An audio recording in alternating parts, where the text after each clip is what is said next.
Welcome back, Truth Seeker. The former YouTube CEO, Wojcicki, has died at the relatively young age of 56, a standout number in light of the company that she worked for, Google. Of course, Google celebrates its birthday September 27th, the day in history the Society of Jesus was recognized by the Roman Catholic Church. And as we know, the number of the Society of Jesus is 56. In Gematria, Society of Jesus equals 56, and they get that name from the beginning of the New Testament, where in Matthew 1 through 11, there's 56 male names, some of them repeated.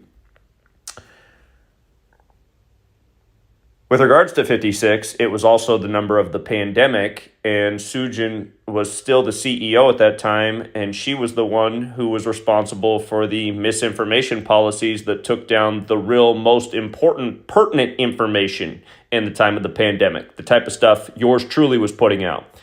And I do believe we were the first people in the world to warn about what would happen when the jab came out. We were out in front of the Bill and Melinda Gates Foundation, March 13th, 2020, telling people to look into Event 201 and what Bill Gates had said in his TED Talk a decade earlier, February 2010, when he said, "We need to reduce the world's population, and we can do it if we do a good job with blank."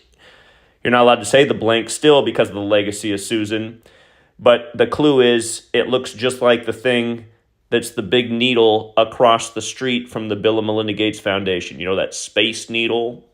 Think of a smaller one that might get stuck in your skin.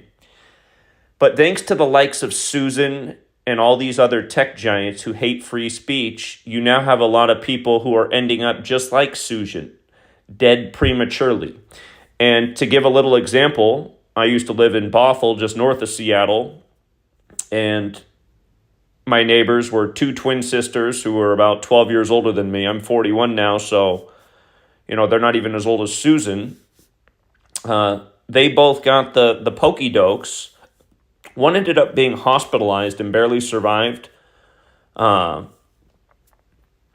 quality of life is a lot less. And just 2 weeks ago, her other twin sister just collapsed and had a heart attack and a stroke all at once. And she's in the hospital as I make this video. And there's a lot of stories like that, thanks to the Susans of the world, because they deleted our channels and called us misinformation when we had it dead on. And even before the pandemic came, Susan was taking down my channel left and right. I just remember going on her going on other people's channels, other popular YouTubers, and talking about the new YouTube policies and how they want to tighten things up, but they're not going to punish people for past content. And the next thing you know, your channel's being taken down 2 days later for a video you made 5 years ago.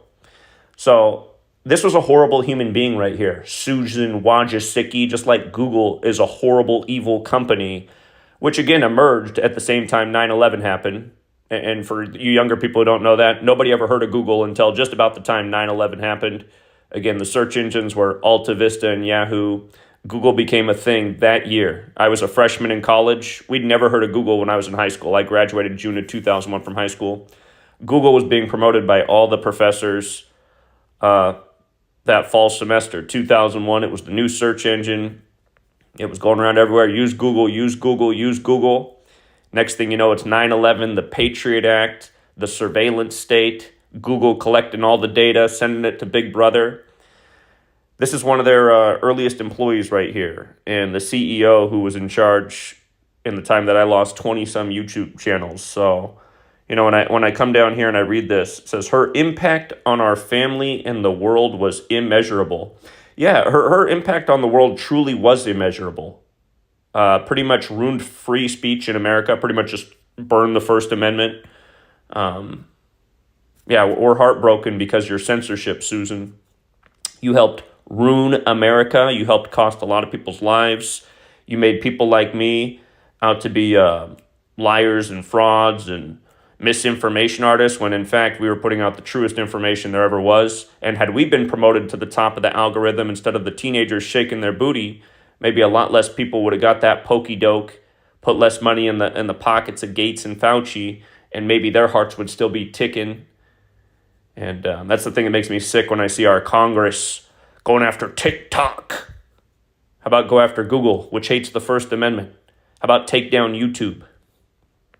So, also, just another reminder for all of you people who say, the you-know-who's from Israel run the world. Well, here's one of them. You think she runs the world?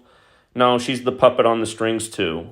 Really, everything I'm talking about with her, she's just a little puppet on strings. We know it's the Jesuits that run Google, and here's how they pay Susan back for her burning the First Amendment. Put her in the grave at 56. Till next time, true seeker.